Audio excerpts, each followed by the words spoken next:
Israel se reivindica o tempo todo como a única democracia do Oriente Médio.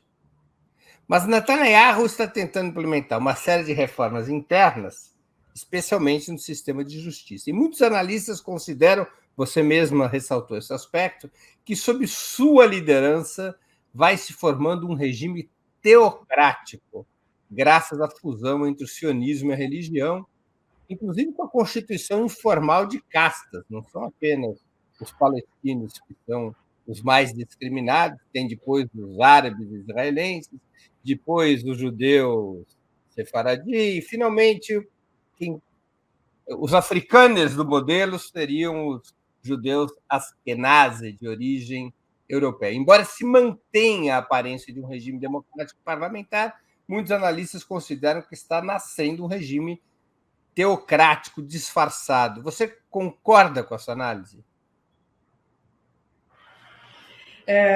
Sim, Breno, está nascendo um regime teocrático.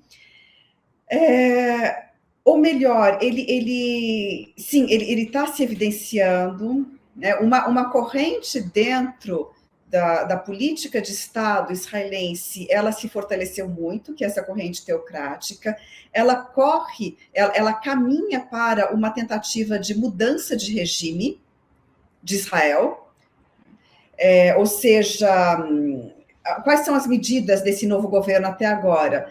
Medidas que apontam para uma mudança do sistema judicial, o enfraquecimento do sistema judicial, o enfraquecimento da Corte Suprema, com maior controle do governo, tanto executivo como parlamento, sobre a Corte Suprema, capacidade de indicar e empossar juízes, um enfraquecimento do papel da Corte Suprema em mediar a própria e vetar as leis mais problemáticas saindo do parlamento.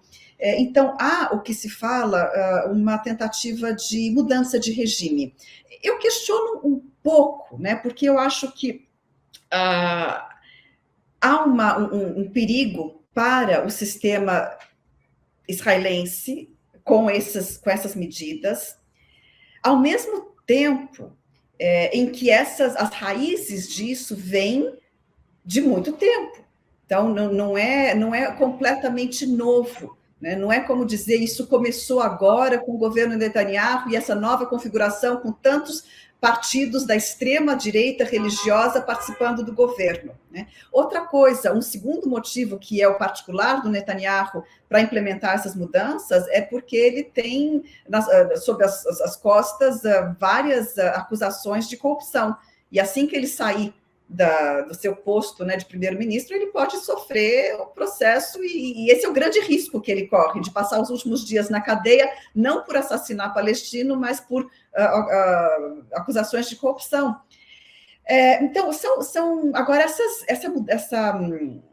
essas mudanças, né, de enfraquecimento judiciário para fortalecimento do governo e do controle do governo sobre as decisões e as leis dentro do país, que se tornam cada vez mais religiosas e orientadas para o sionismo religioso, elas não são absolutamente novas, né? Então, tivemos em 2019 a Lei do Estado-Nação, que eu mencionei, que foi aprovado por outro governo e não com essa composição. Foi uma estreita margem, mas foi aprovado. Toda a ideia, a concepção de criação do Estado, que lá atrás, em 52, determina todas as terras de todo o Estado, as terras do Estado, expropriando seus antigos moradores, e em 52 também garantindo o direito de retorno, entre aspas, de qualquer judeu no mundo, mas não dos palestinos.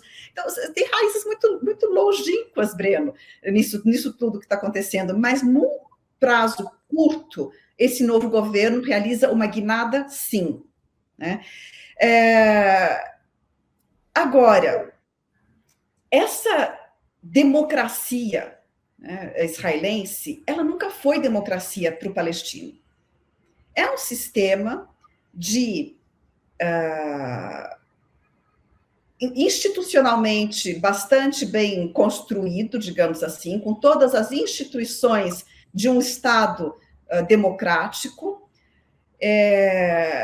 mas que há décadas eu não definiria como um Estado laico, democrático, liberal, moderno.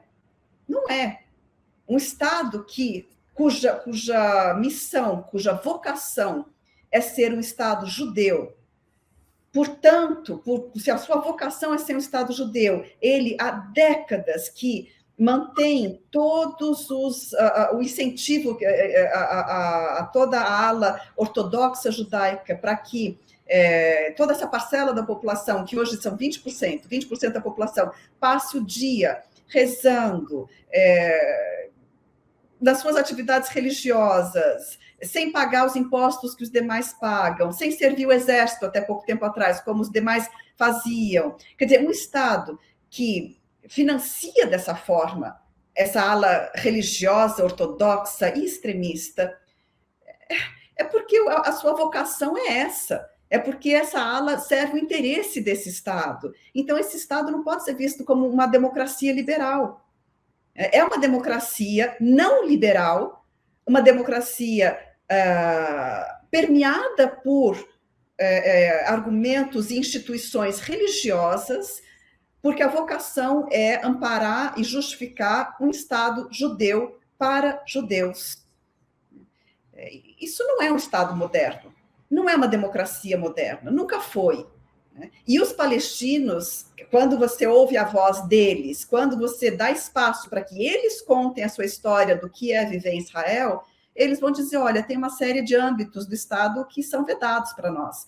Nós temos direito de voto, não desde sempre, mas passaram a adquirir, inclusive, o direito, depois de 66, se não me engano, de ter representação política própria, partido político próprio, mas eles vão dizer sobre as várias instâncias dentro desse Estado que os incentivos são muito maiores para quem é judeu do que para quem é palestino. Então, desde educação, moradia, subsídios, cargos que podem ocupar, que são vedados para quem não é judeu.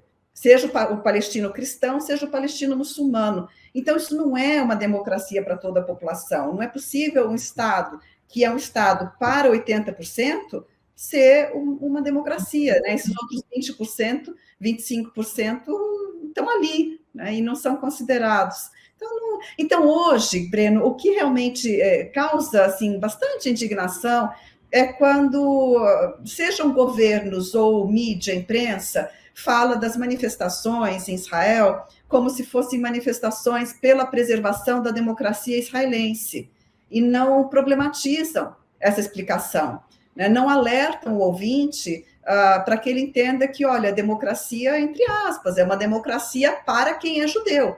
E mesmo assim, agora a população está indo às ruas porque está percebendo que essa democracia ela vem sendo corroída. Por quê? Porque o Estado vem sendo cada vez mais controlado por uma extrema-direita e uma direita religiosa, que não serve à vocação de um Estado democrático e laico, e moderno.